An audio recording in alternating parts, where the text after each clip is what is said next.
Praise God for this privilege and opportunity for us to look into the Word of God in terms of warfare prayer.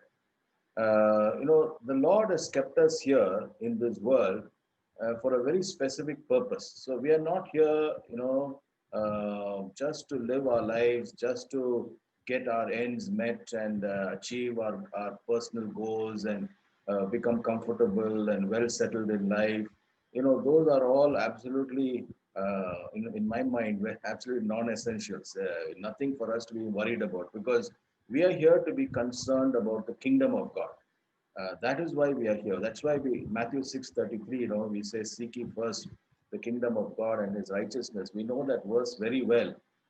But I feel somehow, I feel very few Christians actually apply that verse into their personal lives. We are only living more for ourselves, and then we occasionally step into doing certain things in terms of what we think God wants us to do. But our life, to a large extent, revolves around our own priorities and concerns. God wants us to prioritize His purpose, His kingdom. And I thank Brother Sam for saying that very clearly. We have to be praying according to His will, His plan, and His purpose. So, how do we know, first of all, to begin with, how do we know His overall plan? What is God doing? What is His overall purpose? And how is it that, how do we ensure that we are aligned to that plan and purpose of God? So let's begin, and thank you, Megla, for helping in reading. So begin with Ephesians chapter 1, verses 9 and 10. I encourage all of you to please note down these references, and it will be good if you do your own study as well later on, so that you see I will be going from passage to passage, and you need to build your own bridges so that you know really what God has for us. Okay, Megla, Ephesians 1, 9 and 10. Having made known unto us the mystery of his will, according to his good pleasure, which he had purposed in himself, that in the dispensation of the fullness of times he might gather together in one all things in Christ, both which are in heaven and which are on earth, even in him. Can you read one more time? Huh? Having made known unto us the mystery of his will, according to his good pleasure, which he had purposed in himself, that in the dispensation of the fullness of times he might gather together in one all things in Christ, both which are in heaven and which are on earth, even in him. So it is His good pleasure to reveal to us the purpose of His will. So God has not kept the purpose of His plans a secret. It is His good pleasure to reveal to us the purpose of His will. Now, what is the purpose of His will? Purpose of His plans? That is the 10th verse. That He might gather together in one all things, okay, which are in heaven and which are on earth, in Him, in Christ. So God is gathering together. What does that mean? So God is saying everything in heaven and on earth actually is His. Humanity is His. Nations are His. Governments are His. You and I, we belong to Him. All of creation, everything is God's. He's the owner. He's the creator. What has happened? Man, because of man's sin, man was alienated from God. And along with man's alienation, what has happened is even creation is away from God because man was made to be the one to have dominion over all of God's creation. Okay, you read that, and we won't go there. Genesis chapter 1, verse 26. God created man in His own image, and God said, "Let them have dominion." So the word dominion is a very high-powered, high-level word which talks about responsibility in the image of God to take care of God's creation. Creation is His. We are not the owners, but we were made as not just stewards, but people who were rulers alongside with God, co-rulers with God. Call them. We can call our position as regents. We were vice regents with God to rule and have dominion over God's creation. When you say God's creation, everything. So social life, culture, every aspect of life, businesses, education, law, industry, science, every field. There is no field that is outside of God's domain. So God made us to be the ones who are supposed to have dominion, look after all of this, take care of it, nurture it, develop it, bring it to its fullness. And we were given the raw materials, we were given the basic systems and structures. We were supposed to work with it under God, in the image of God, and develop it for the glory of God.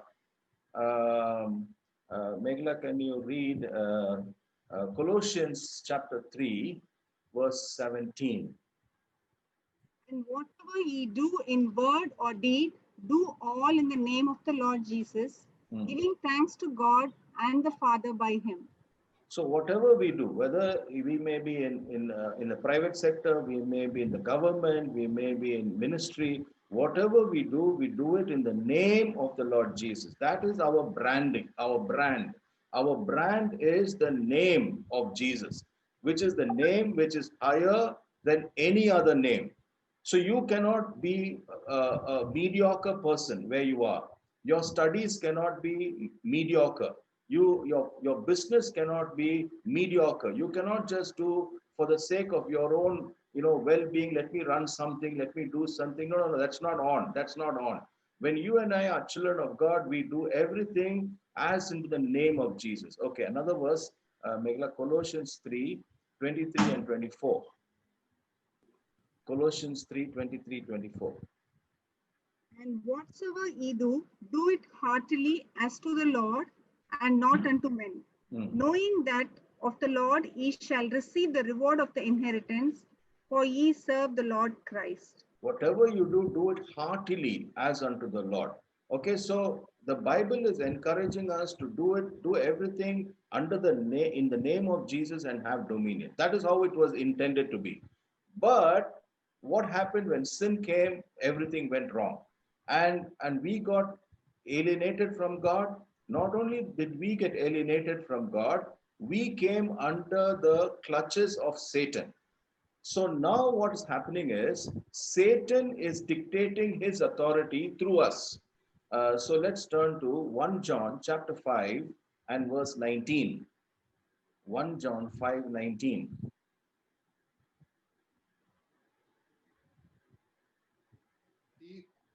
Reading 18 and 19, and we know that God's children do not make a practice of sinning, for God's Son holds them securely and the evil one cannot touch them. We know that we are children of God and that the world around us is under the control of the evil one. That's it. So the world around us is under the control of the evil one. How did that happen? That was not how God created it. When God created in the beginning, God created us to be in his image, to have dominion. But when we sinned against God, when man rebelled against God, what happened is we came under the control of Satan. Let's read 2 Timothy chapter 2, verses 25, 26. Let me just check.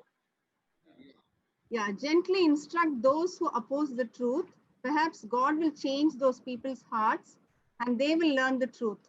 Then they will come to their senses and escape from the devil's trap, for they have been held captive by him to do whatever he wants. Please note this one. For they will come to their senses and escape the devil's trap, or the trap of the devil, who has taken them captive, who have been held captive by him to do whatever he wants. Other translation says, who have been taken captive by him to do his will. So what has happened to us is when we sinned, it is not just we rebelled against God, went away from God. We are now victims. We are now prisoners. We are like puppets. Okay, we are still executing authority in this world. Please understand what I'm saying. Man is still executing authority in this world, but man is under the control of the evil one. So Satan is pulling the strings like puppets. We are jumping around, we are dancing, we are doing different things because now the strings are being pulled by Satan. Can you imagine the terrible condition in which man is today?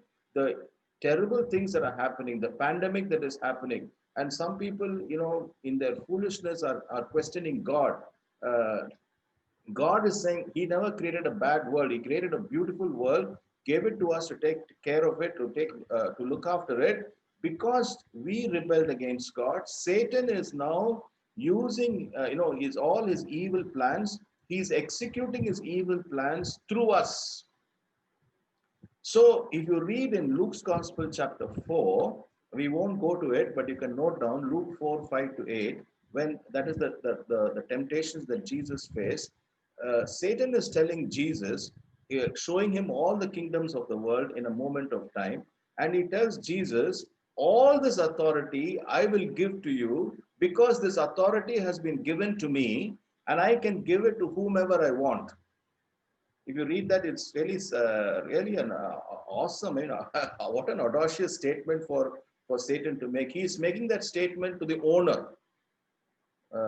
He's telling that to the owner. To the owner, he's saying, this authority of all this world, I can give it to you because it has been given to me, and I can give it to whomever I want. It was never given to him.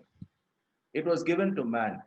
But because man sinned, man is now under the control of the evil one, that the evil one has come to this kind of an audacious position that he is able to tell the owner, look here, this authority over all this world is in my hand, and it has been given to me, and I can give it to whomever I want. It was never given to him. So you see the terrible, terrible condition of humanity.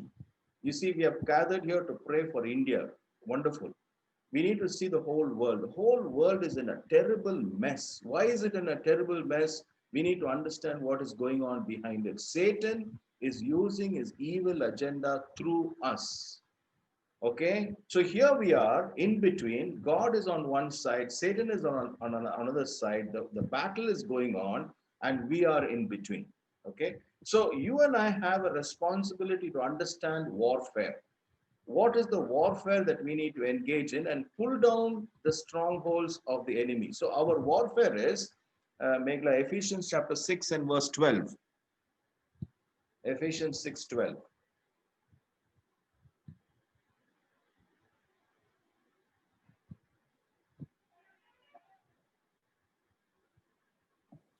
For we are not fighting against flesh and blood enemies, but against evil rulers and authorities of the unseen world, against mighty powers in this dark world, and against evil spirits in the heavenly places.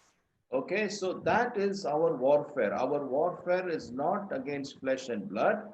Okay, we do not wrestle against flesh and blood, but against rulers, against authorities, against powers in the heavenly realms.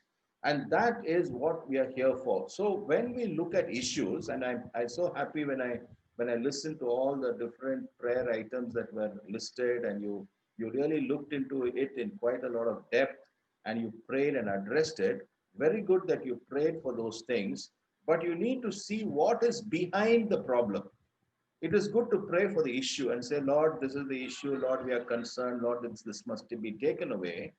And God is listening to our prayer, and God is saying, why are you not dealing with the powers that are behind the issue? Like, for example, if you say we are praying for children being abused in our country, it is an issue. We pray for it. We are concerned about it. And we are saying, Lord, children should not be abused.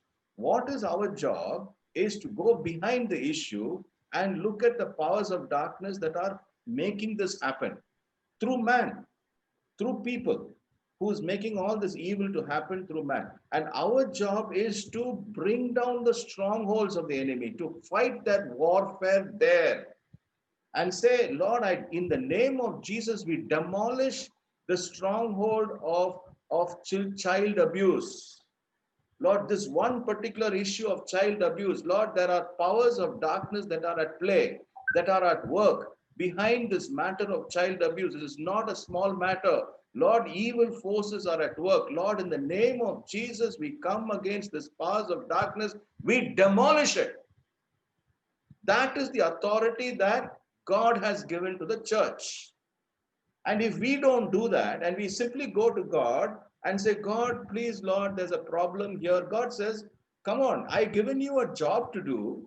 I've put you in this world for a purpose to wage war against the enemy. What are you giving me the problem? Why are you giving the problem back to me?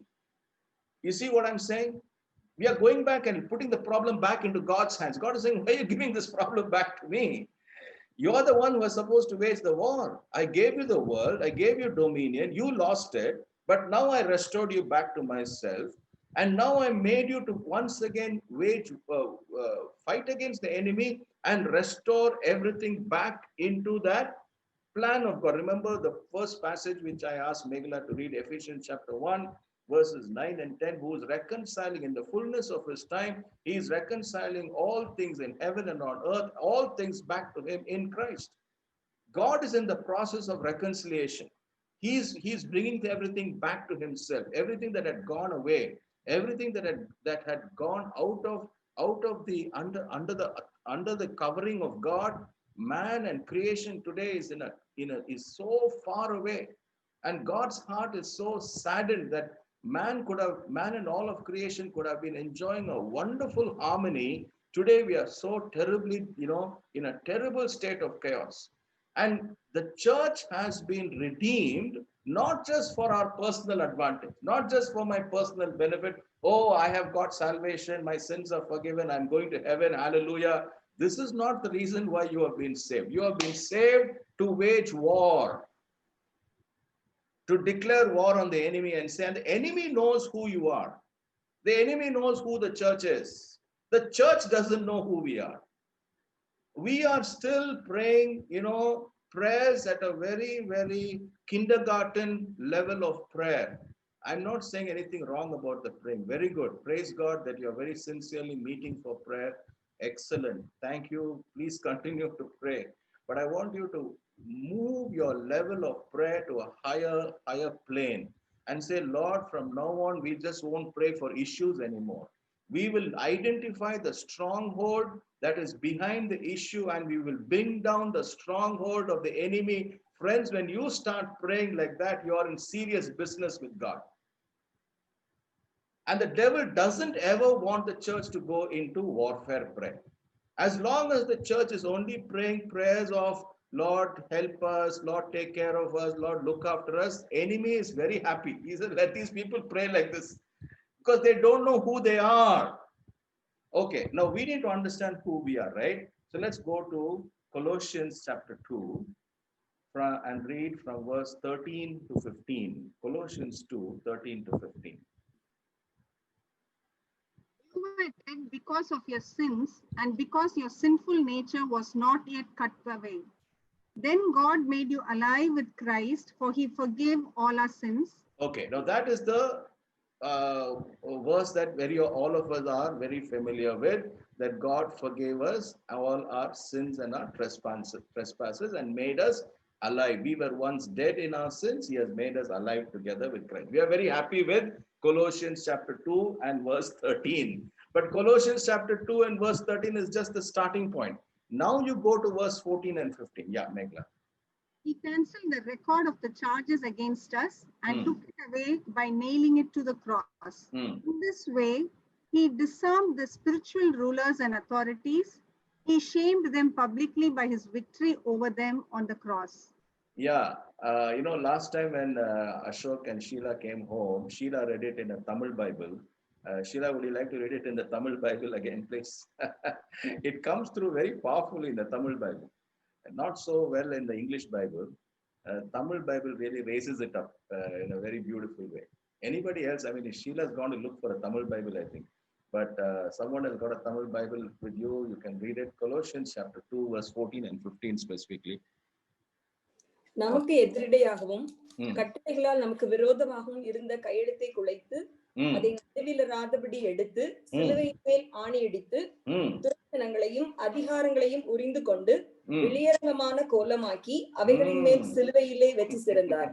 வெளியரங்கமான கோலமாக்கி, made a public spectacle of them. God triumphed over Satan. Friends, you and I, every time when we come into warfare prayer, we must remind Satan of Colossians 2:14 and 15.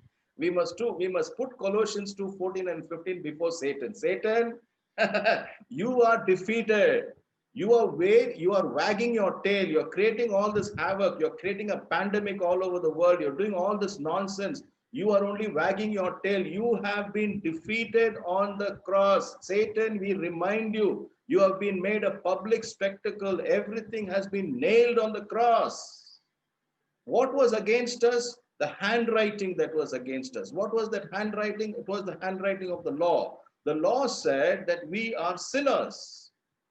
Okay, and so because of that document, Satan was holding against us, and he was telling God, these people are all sinners because they have not fulfilled your righteous standards, which was expected from the law. They did not meet it. Since they have not met the righteous requirement of the law before God, they are sinners and they are in my grip.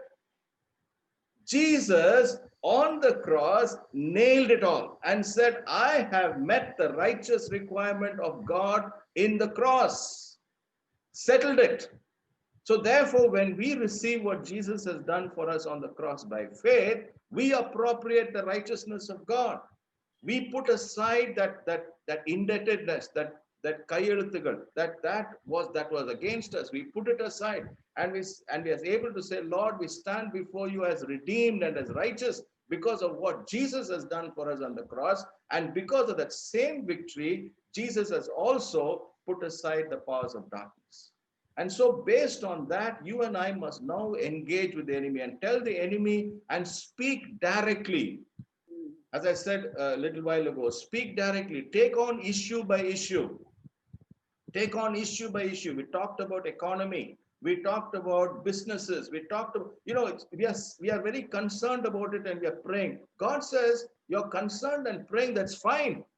Why are you not pulling down the strongholds that are creating havoc in this area? Our job is to identify the strongholds and pull it down. Okay, 2 Corinthians chapter 10 and verses 3 to 6. 2 Corinthians 10, 3 to 6. We are human, but we don't wage war what humans do. We use God's mighty weapons, not worldly weapons, to knock down the strongholds of human reasoning and to destroy false arguments. We destroy every proud obstacle that keeps people from knowing God. We capture their rebellious thoughts and teach them to obey Christ. Okay, let me read it from how it is here. For though we walk in the flesh, we are not waging war according to the flesh. For the weapons of our warfare are not flesh, are rather not carnal, but are mighty in God, have divine power to bring down or destroy the strongholds of the enemy. We destroy arguments and every lofty thought that is raised against the knowledge of God, and take every thought captive to obey Christ, being ready to punish every disobedience when your obedience is complete. That means, please understand, friends, when you get into warfare prayer, our personal walk with God better be right. Okay, because if your personal walk with God is not right, and there are areas of your life where you're giving in to sin in your life, and there is disobedience in your life, you're going to have serious problem in warfare prayer. Warfare prayer requires us to surrender every area of your life to God. Areas of your life that you're deliberately disobeying God. There are areas we may not yet be aware of, that we are still, we're not conscious of. That's not the issue. But consciously, we are still disobeying God in certain areas of our life. And God has repeatedly warned us. God has repeatedly told us. And we are still living in that, that level of falling, getting up, falling, getting up. Many Christians are like this. No victory in their personal life. Defeated life. So many Christians are living such defeated life. That's why we have no guts to get into warfare prayer. You don't have to live a defeated life because the victory has already been provided for you by Jesus. Why are you not living in the victory that Jesus has given over sin, over any particular sin that is repeatedly coming and happening in your life? You don't have to be caught in that problem. I'm speaking to all of you this afternoon. If there are any one of you who are struggling with besetting sin, I urge you, don't try to fight this on your own, with your own effort, in your own strength. You cannot. You cannot win that battle at all. The battle has already been won for you by Jesus. Appropriate the victory that Jesus has already given to you by faith and say, thank you, Jesus. This is not my problem. I don't have to fight this temptation which keeps on troubling me and I keep falling into sin. Lord, I'm free from it because I appropriate it by faith. So when you face temptation next time, you just appropriate it by faith. Thank you, Jesus. You start appropriating it by faith. You will see how wonderfully the victory will happen. You will experience such victory and you will say, thank you, Lord. The victory is never mine. It was not because I was strong. I had a good willpower. Lord, you gave me the victory. And you will rejoice in that victory. When you're living in that victory, you will say, Lord, now I will not leave Satan. I will engage with him. Okay. Ephesians chapter 3, verse 10. Ephesians 3:10.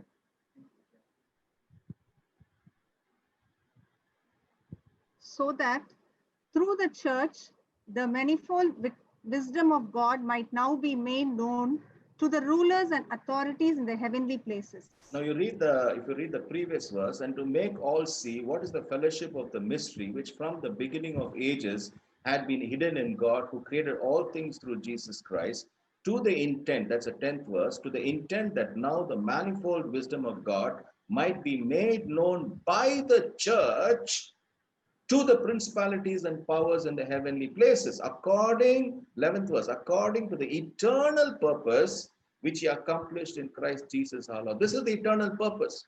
The eternal purpose is that the church should wage war against principalities and powers. Today, India is in this terrible condition. Friends, let's not blame anybody else. We, the church, have not waged war.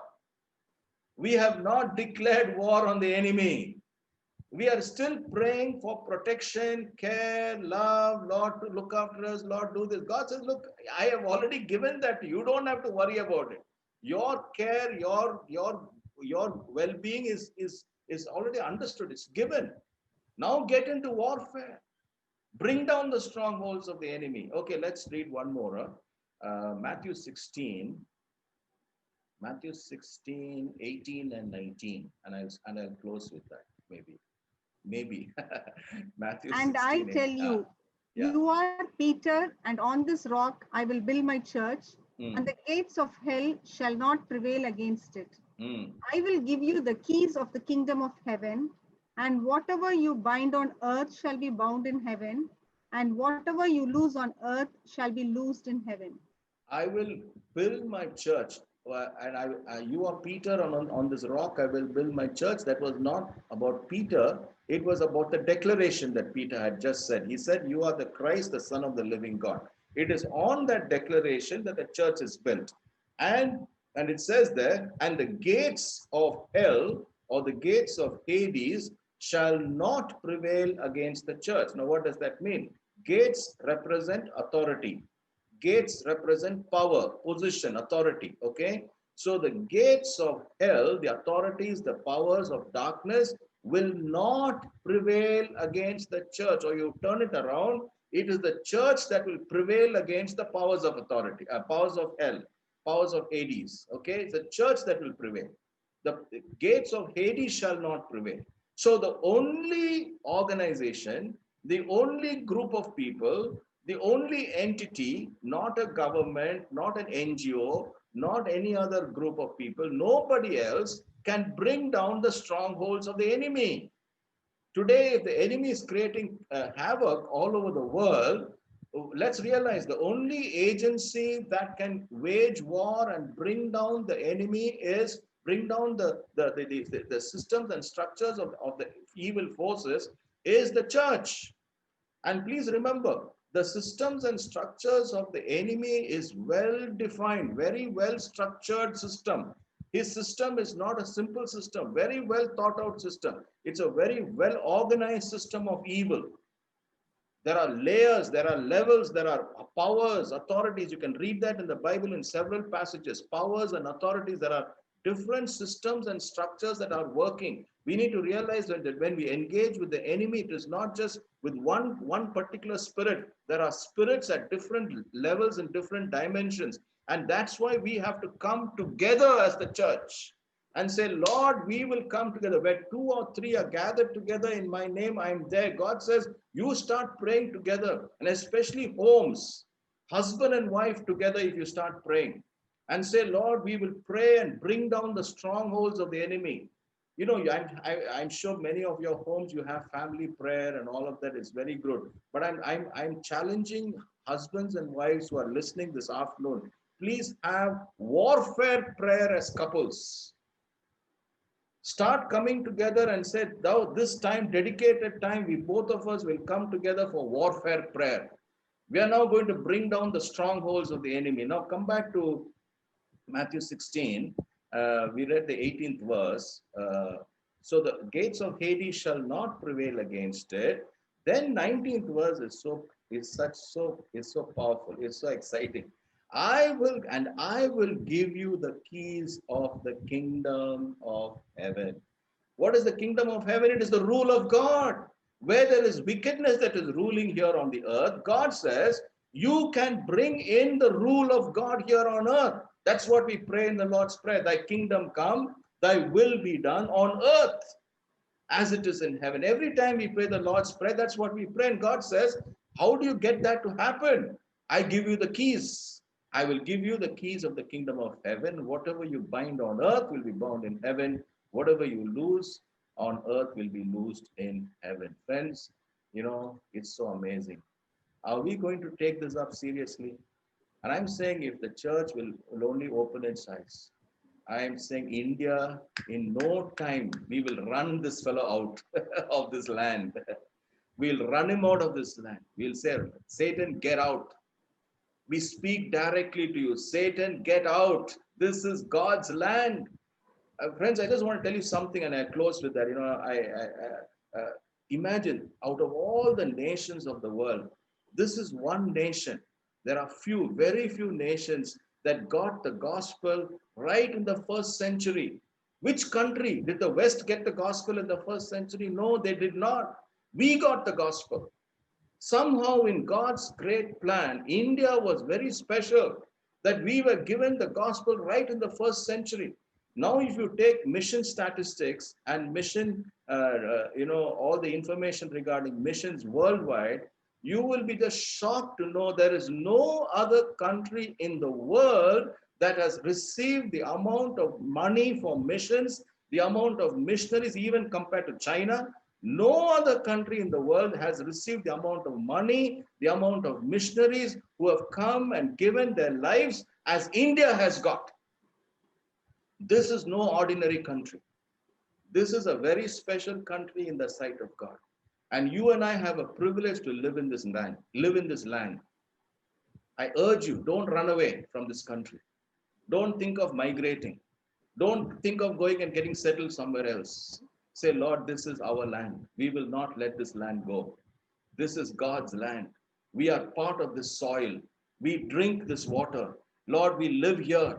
This is our culture. This is where we belong. These are our people. We identify with our people. Let's, friends, begin by starting to pray for repentance. Repent on behalf of our nations, of our nation, for the idolatry, for all the evil that is happening in our nation. Let's own it up for ourselves and say, Lord, we are part of our people. We have sinned against you, Lord. For centuries, we have sinned against you. Repent and turn back to God and then say, Lord, this devil has blinded our eyes. Lord, no more. We will never allow him to blind our eyes anymore. We wage war and we declare him to get out. And friends, if only we would do that, I tell you, we would see amazing results in our nation. May the Lord bless us. Thank you. God bless you.